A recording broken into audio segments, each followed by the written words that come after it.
5 methods that gave me a lead of 50 plus marks in JEE Mains from January to April।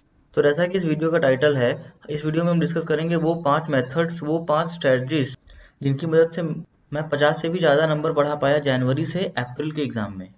तो यार मैंने recently एक कोरा answer लिखा था इस टॉपिक पे, तो मुझे काफ़ी बच्चों के पीएम आ रहे थे कि भैया आपने कौन सी स्ट्रेटजीज लगाई, आपने क्या मेथड्स फॉलो किया, आपने कौन से रिसोर्सेज फॉलो किए जिनकी वजह से आप ये कर पाए, हमें भी ये जानना है। तो उन बच्चों के रिक्वेस्ट पे आज मैं ये वीडियो बना रहा हूँ। इसमें हम डिस्कस करने वाले हैं उन बहुत ढेर सारे मेथड्स में से 5 इम्पॉर्टेंट मेथड्स जो कि काफ़ी ज़रूरी होते हैं। अगर इन मेथड्स को कोई भी बच्चा अप्लाई करे तो 50 क्या, मैं तो कह रहा हूँ 60, 70, 80 नंबर तक वो बढ़ा सकता है जनवरी से अप्रैल के एग्जाम में। तो आप ये सोच रहे होंगे कि यार कोई 50 नंबर कैसे बढ़ा सकता है जनवरी से अप्रैल के बीच में। तो मैं आपसे कुछ फैक्ट्स बेस्ड डेटा शेयर करता हूँ जिससे आपको इस बात की श्योरिटी हो जाएगी कि ये काम बहुत मुश्किल नहीं है, चाहे आप कोई एवरेज स्टूडेंट हो या फिर कोई बहुत ही तेज बच्चे हों। कुछ स्ट्रेटजीज हैं, कुछ मेथड्स हैं, अगर आप उन्हें फॉलो करते हैं तो ये टारगेट आप भी अचीव कर सकते हैं। तो अगर हम ये मान लें कि आपने अपना पेपर ईमानदारी से अटेम्प्ट किया है, इसका मतलब कि आपने कोई तुक्केबाजी नहीं की है। तो अगर आपका कोई भी सिंगल करेक्ट क्वेश्चन अगर गलत होता है तो एक तो आपके उसके 4 नंबर नहीं मिलेंगे और आप 1 नंबर और गवा देंगे। इसका मतलब कि आपने जितना सोचा था उससे 5 नंबर कम हो गए। तो अगर आप सोचिए कि अगर आप सिर्फ अपने सिली मिस्टेक्स पे काम करके अगर 4 सिली मिस्टेक्स को सही कर लें तो इसका मतलब कि 4 × 5 = 20 नंबर आप ऐसे ही बढ़ा लिए, सिर्फ अगर आपने थोड़ी सी सिली मिस्टेक्स पे ध्यान दे दें तो। और अगर बाकी और भी मेथड्स और आप स्ट्रेटजीज को अगर आप फॉलो करते हैं तो आसानी से आप 50 से 70 नंबर तक की इम्प्रूवमेंट कर सकते हैं। तो अब हम उन 5 मेथड्स पे आएंगे एक एक करके। तो पहला है एनालाइज मिस्टेक्स। कितनी छोटी सी बात है, आप लोगों से कितने लोगों ने ये कहा होगा, पर आप ये सवाल अपने आप से पूछिए कि क्या आप इस काम को पूरी ईमानदारी से करते हैं? क्या हर एक पेपर देने के बाद आप पेपर की अच्छे से एनालिसिस करते हैं? क्या आप ये चीज़ इंश्योर करते हैं कि इस पेपर में जो जो गलतियां आपसे हुई हैं वो गलतियां दोबारा ना हो आपसे? जो जो क्वेश्चन आप इस पेपर में सॉल्व नहीं कर पा रहे हैं, आप अगले पेपर में या फिर अगली बार जब जब भी आपसे वो क्वेश्चन पूछा जाए तो आप उसे बता पाएंगे। आप नीचे कमेंट करके हमें बताएं कि कितने लोग हैं जो ये काम पूरी ईमानदारी से करते हैं। मुझे पता है कि आप नहीं करते, क्योंकि यही कारण है कि आप आज इस वीडियो को देख रहे हैं और मैं इस वीडियो को बना रहा हूँ। तो अब दूसरी चीज़ पे आते हैं, पास्ट ईयर स्टफ। तो इस चीज़ को मैं 2 चीज़ में कैटेगराइज करता हूँ, पहला पास्ट ईयर पेपर्स में और दूसरा पास्ट ईयर क्वेश्चंस या फिर आर्काइव्स में। तो ये 2 चीज़ें हैं जिस पे आपको पहले से या फिर अगर आपने पहले नहीं किया तो बाद में जब एग्जाम काफ़ी नज़दीक हो तो सबसे ज़्यादा फोकस करना चाहिए। तो पहले सोच रहे होंगे कि फिर जो कोचिंग में जो मटेरियल्स उन्हें मिलते हैं, जो कोचिंग्स में जो टेस्ट पेपर्स होते हैं, उन्हें कब करेंगे? तो मैं ये नहीं कह रहा कि आप उन्हें ना करिए, उन्हें करिए, पर पहले आप ये पास्ट पेपर्स कीजिए। अगर आप उन्हें कर लिए हैं, अगर पास्ट पेपर्स आप अच्छे से कर लिए हैं तो ही आप कोचिंग मटेरियल्स पे आए, वरना कोचिंग मटेरियल्स को ना कीजिए। इन पास्ट ईयर पेपर्स के साथ साथ आप आर्काइव्स पे भी ध्यान दीजिए। इसे कैसे यूज़ करना है कि अगर आपको कोई टॉपिक रिवाइज करना है, कि जैसे मान लीजिए कि आपको थर्मोडायनेमिक्स रिवाइज करना है, तो आप उसकी थ्योरी अपने नोट्स से जल्दी जल्दी रिवाइज कर लीजिए थ्योरी, और जब थ्योरी हो जाए तो उसके बाद तुरंत आर्काइव्स पे आ जाइए। मतलब कि कोई भी इधर उधर के सवाल करने से अच्छा है कि आप आर्काइव्स लगाएं उस टॉपिक के।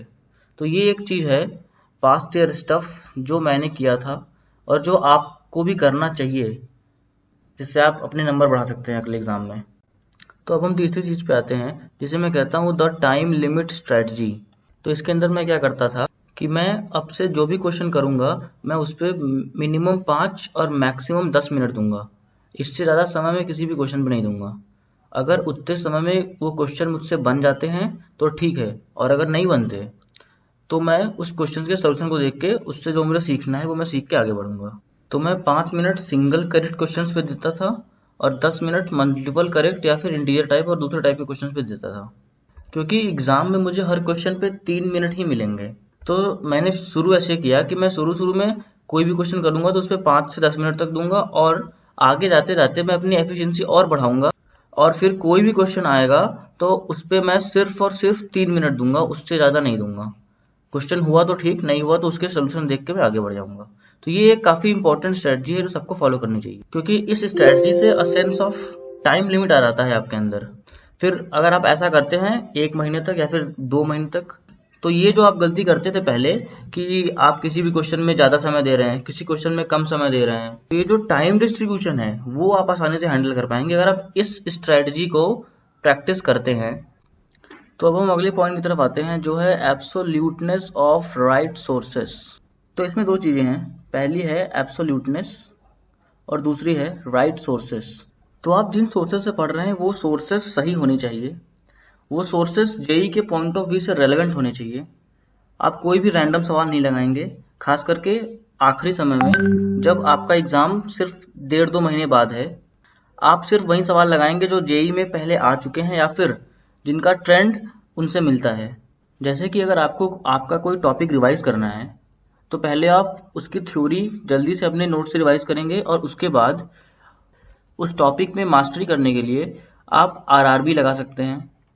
आरआरबी मतलब कि रेजोनेंस की रैंक बूस्टर्स आते हैं, जिनमें स्टेप वाइज क्वेश्चंस दिए होते हैं डिफिकल्टी के बढ़ते हुए ऑर्डर में। मतलब कि जैसे जैसे आप आगे क्वेश्चन लगाते जाएंगे क्वेश्चंस की डिफिकल्टीज बढ़ती जाएंगी, और उसमें क्वेश्चंस सारे ही तो मैं ये नहीं कहूँगा कि रेलेवेंट होती हैं, पर मैक्सिमम क्वेश्चंस रेलेवेंट होते हैं। और दूसरी बात है एब्सोल्यूटनेस। तो एब्सोल्यूटनेस मतलब ये कि आपने अगर एक बार अपना सोर्स डिसाइड कर लिया, कि आपको ये चीज़ें लगानी है, तो आप दोबारा उस चीज़ पे डाउट नहीं करेंगे कि यार मेरा दोस्त तो ये लगा रहा है, मैं ये लगा रहा हूँ, क्या मैं सही लगा रहा हूँ।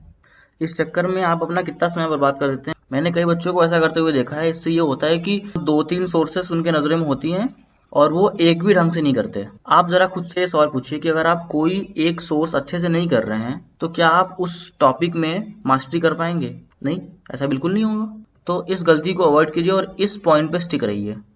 तो मैं अगली पॉइंट पे आता हूँ, जो कि है शॉर्ट नोट्स। तो अब आपने अपनी थ्योरी पूरी कर ली, आपने क्वेश्चंस कर लिए, आपको ये पता है कि क्वेश्चंस कहाँ से करने थे, आपने अपनी गलतियों को एनालाइज कर लिया, आपने सारे आर्काइव्स लगा लिए, आपने इस टाइम लिमिट स्ट्रेटजी को फॉलो किया, आपने सही सोर्सेज चुना, आपने सिर्फ उन सोर्सेज को चुना जिनके आपके पास सॉल्यूशंस थे, आपने उन सोर्सेज को एब्सोल्यूटनेस से पूरी तरह से किया। तो अब बारी आती है कि शॉर्ट नोट्स की। तो मैंने क्या किया था और आपको भी यही करना चाहिए कि आप शॉर्ट नोट्स बनाएं। तो अब तक आपने जो भी पढ़ा उस चीज़ को क्विकली रिवाइज करने के लिए आप अपने शॉर्ट नोट्स तैयार करेंगे। तो शॉर्ट नोट्स कुछ इस तरह होंगे कि उनमें आपको पूरी थ्योरी नहीं लिखनी, उनमें सिर्फ आपको इंपॉर्टेंट फार्मूलाज और अपने मिस्टेक्स को लिखना है। तो आपने जो जो मिस्टेक्स की हैं उन्हें आपको लिखना है और आपको उसमें एल्गोरिदम्स लिखने हैं कि किसी क्वेश्चन को करने की क्या एल्गोरिदम है। तो उन चीज़ों की आपको शॉर्ट नोट्स बनानी है। शॉर्ट नोट्स इतना छोटा हो कि आप 3-4 घंटे में पूरा फिजिक्स केमिस्ट्री मैथ्स रिवाइज कर लें। तो मेरे केस में ये था कि मैंने अपने शॉर्ट नोट्स को इस तरह बनाए थे कि मैं 4-4.5 घंटे में फिजिक्स केमिस्ट्री मैथ तीनों रिवाइज हो गए थे मेरे। तो ये एक लास्ट मोमेंट स्ट्रेटजी जिसने मेरी और कई टॉपरों की मदद की है। तो अगर आप इस चीज़ को करते तो रिजल्ट्स काफ़ी फ्रूटफुल होंगे।